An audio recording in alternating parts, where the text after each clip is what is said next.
Tunajua kwamba shanga kwa mwanamke inatuma ujumbe, shanga kwa mwanamke ina spice up kule kuvumbulana.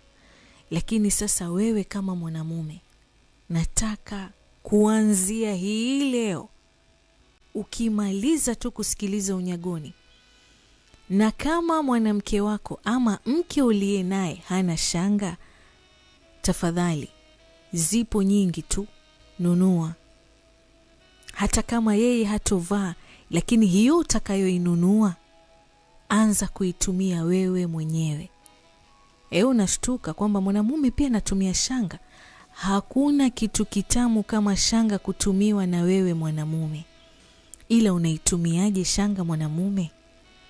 Ndio nakuja hapa. Kila siku nazungumzia matumizi ya shanga kwa mwanamke, lakini leo nakupatia mbinu na namna ya kutumia shanga kwa wewe mwanamume.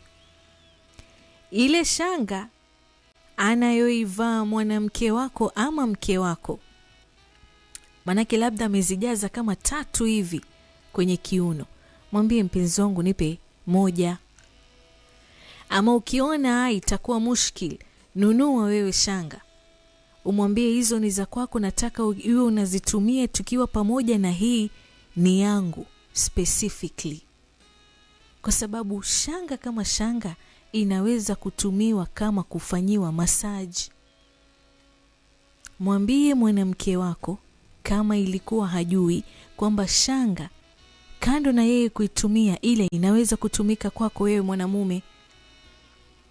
Sasa kwa sababu unataka kumuonyesha utundu yule mtoto wa kike kwamba mimi pia ya mambo nayajua, mpake mafuta mwanamke wako awe ngari ngari, kama ni mafuta ya nazi, kama ni massage oil, kama ni mafuta ya massage oil, yale ambayo uko nayo.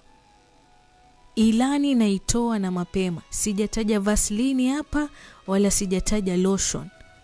Kitu kinachohitajika hapa ni mafuta ya nazi, mafuta ya massage ama olive oil. Mpake mwanamke wako ama mke wako, kama ni kwenye mgongo, kama ni mbele kwenye kifua huku, mpaka mwili mzima. Alafu ile shanga sasa, kila siku wewe unatumia mikono kumpapasia nayo, leo tumia ile shanga kumfanyia nayo kama massage. It is one way of preparing your woman katika tendo. Sasa unamliwaza nayo, yani unamfanyia kama massage, unamsugua nayo, unacheza nayo ile shanga, kwamba umeikunja imekuwa ndogo hivi kama size ya circle vile ilivyo circle. Hakikisha ile shanga, kwa sababu shanga kwanza ni nzito, haikatiki hata ukivuta. So unaikunja mara ya kwanza, mara ya pili, mpaka unapata size ndogo. So ile size ndogo unaanza kumchezea nayo mwanamke wako. Basi unamchezea nayo kwenye maungo yake, kwenye chuchu zake, kwenye shingo yake, kwenye masikio. Yani wewe unacheza nayo mpaka unafika kwenye kipochi manyoya. Sasa pale kwenye kipochi manyoya, shekhe, unatulia. Siku zote nakwambia mwanamume hufai kuwa kama kuku. Take your time, mchezee mke wako. Sasa ukifika pale kwenye kipochi manyoya, ile shanga unaiweka pale juu ya kipochi manyoya, kwa sababu si lazima utampiga mnyonyo mke wako. Sasa kipochi manyoya unakizungushia ile shanga, kwa sababu iko round, unaiweka ama unaikunjia pale kwenye kipochi manyoya, ile size ambayo inatoshana na ukubwa udogo wa kipochi manyoya cha mke wako. Alafu ikiwa pale unapiga mnyonyo, unapiga mnyonyo kipochi manyoya, alafu ile shanga unafanya kama kuipeleka juu na kuishukisha chini. Pale sasa you'll be serving 2 masters at a time. Ulimi unafanya kazi, but at the same time shanga nayo pia inacheza sehemu nyingine kwenye kipochi manyoya. Sasa mwanamke akiwa yuko lele pale, kwa sababu itakuwa umemtayarisha vizuri tu sana, ile shanga size ile ya udogo unaivisha kwenye uume wako. Sasa wakati wa penetration hapa sasa unataka kumvumbula, kwamba umemtayarisha, unataka tu afike kileleni na wewe pia ufike mshindo. Ile shanga unaivisha katika uume wako mwanamume. Sasa unamvumbula wakati ile shanga iko kwenye uume wako. Sasa unamvumbula, shanga nyingine itakuwa inashika sehemu yako wewe mwenyewe ya kwenye mashegele, lakini pia baadhi ya sehemu kwenye kipochi manyoya cha mwanamke wako ama mke wako. Wewe unapata raha na yeye anapata raha. Na nyote mtafika mshindo kwa staili nyingine kali sana. Sitaki na sipendi huyo mke wako akusome kama kitabu, kwamba anajua mimi mume wangu akija ataniambia kwamba geuka, panua miguu, vuta nguo juu. Hapana.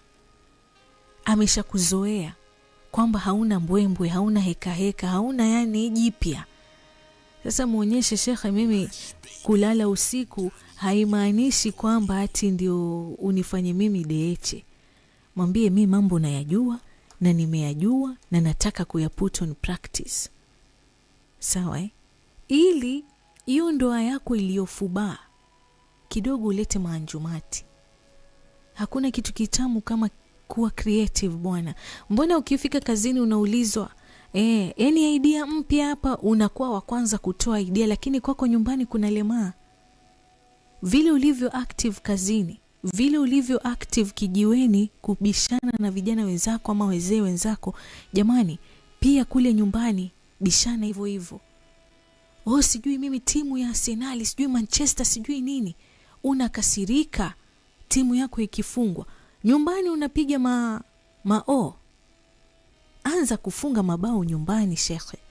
Alafu uende ukatambie huko nje Arsenal na Manchester, nani mkali, lakini nyumbani umefunga mabao. Sawa Kwa hivyo jamani, mwanamume, kama mke wako hana shanga, chonde nenda ukanunue.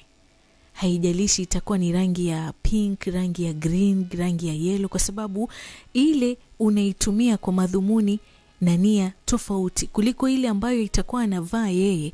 Akivaa nyeusi, bila shaka itakuwa unajua hapa katuma ujumbe kwamba jamani unataka kweli ndege itue kwenye kiwanja cha ndege, lakini kina manyasi. Kwa hivyo inahitajika ufieke kabla ya kutua ndege yako. Akivaa nyeusi, akivaa nyekundu na kuonyesha ishara kwamba leo mambo danger mume wangu. Kuvumbula sio rahisi kwa sababu niko kwenye siku zangu. Akivaa nyeupe anamaanisha kwamba sasa hivi kila kitu shwari bila shari. Vumbula wewe utakavyo. Lakini ikiwa amekuvalia nyeupe kaimix na rangi ya pink, labda rangi ya gold, zikawa kama shanga 2-3, anatuma ujumbe kwamba leo chonde shuka, panda, ninginia, anguka, lakini na kutumia ujumbe kwamba mimi nataka magoli 3. Kila siku natoa mafunzo kuhusiana na hizo rangi kwa matumizi ya shanga kwa mwanamke, lakini leo tafadhali hakikisha unatumia shanga wewe mwanamume.